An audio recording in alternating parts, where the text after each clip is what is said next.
Tere tulemast Libraluresi kanalile. Minu nimi on Hubert ja siit tutvustame teile kõiki meie valikus olevaid lantse, et teaksite, kuidas need välja näevad. Tutvustame ka põhilisi rakendusviise ning seda, kuidas need vees käituvad. Alustame. Lisaks julgustan teid juba praegu seda videot lõpuni vaatama, sest lõpus ootab teid väike üllatus. Tänases osas tutvustame Kraken Shadi.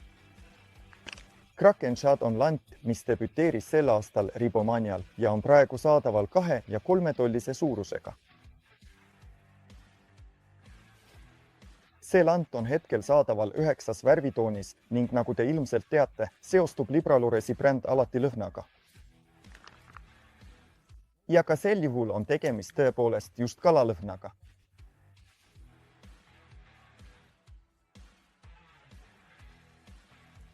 Siin on meil 3-tolline Kraken Shad, värv 003.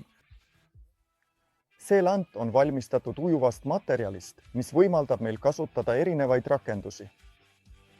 Varsti näitame teile neid põhilisi viise ning seda, kuidas see lant vees käitub. Lisaks oli Kraken Shadi eesmärk võimalikult täpselt jäljendada vees esinevat noorkala, nagu näiteks särjed, väikesed turvad või muud kalad, kellele kiskjad nagu ahvenad, koha või haugid jahti peavad.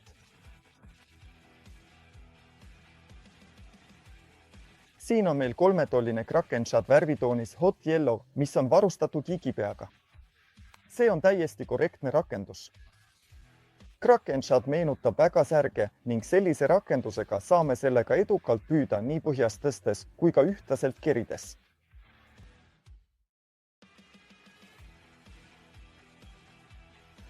Vaatame nüüd, kuidas see sööt vees käitub.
Ja siin on teie ees kõige väiksem Kraken Shad koos Wolframist Cheburashkaga.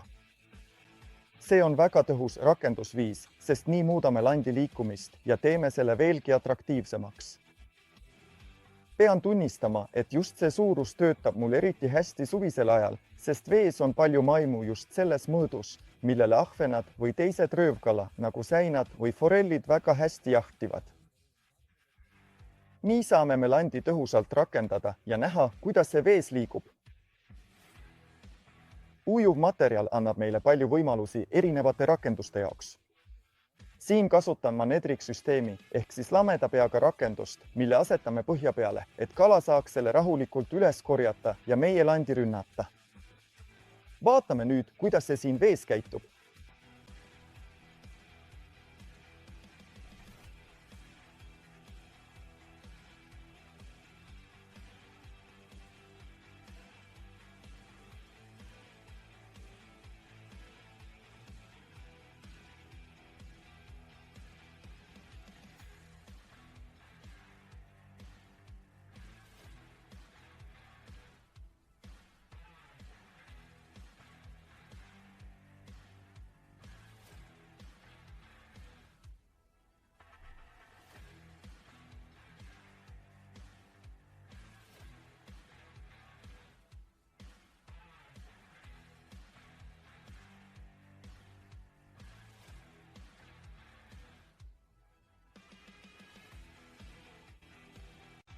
Ja just sellest ma rääkisingi.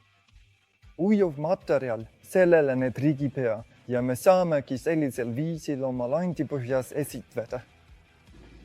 Ja siin teie ees on Kraken Shad 3-tollises suuruses, varustatud jigipeaga.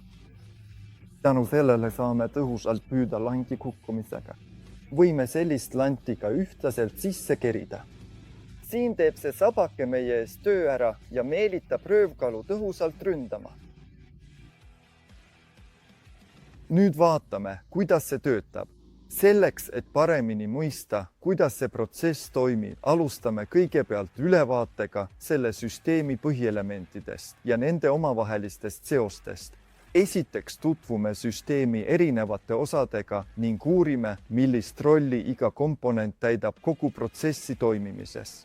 Seejärel liigume edasi ja vaatame samm-sammult, kuidas need osad omavahel suhtlevad ning millised on peamised etapid, mis viivad soovitud tulemuseni. Näiteks, kui süsteem käivitatakse, alustab see esmalt andmete kogumisega, mille järel toimub nende andmete töötlemine ja analüüs. Pärast seda liigub protsess järgmisse faasi, kus saadud tulemusi kasutatakse edasiste otsuste tegemiseks või süsteemi juhtimiseks. Kogu selle protsessi jooksul on oluline jälgida, kuidas erinevad komponendid omavahel koostöö teevad ning millised tegurid võivad mõjutada lõpptulemust. Lõpuks, kui kõik etapid on edukalt läbitud, saame hinnata, kui tõhusalt süsteem töötab ning kas see vastab meie ootustele ja seatud eesmärkidele. Selline põhjalik lähenemine aitab meil paremini mõista, kuidas kogu süsteem tervikuna toimib ja millised on selle tugevused ning võimalikud kitsaskohad. Ja nüüd on aeg video alguses lubatud üllatuseks. Saadaval on 3 komplekti Predator-lante. Ainus, mida peate tegema, on Facebooki postituse all, kus seda videot näete, kommenteerida, märkides ära 2 inimest ja kirjutades valmis. See ongi tänaseks kõik, aga kui soovite meie lantide kohta rohkem teada saada, jälgige meid meie sotsiaalmeedias. Lisaks pidage meeles, et meie kodulehel Libralures.com on alati saadaval meie kataloog koos selle hooaja 2024 uudistoodetega. Näeme juba järgmises osas.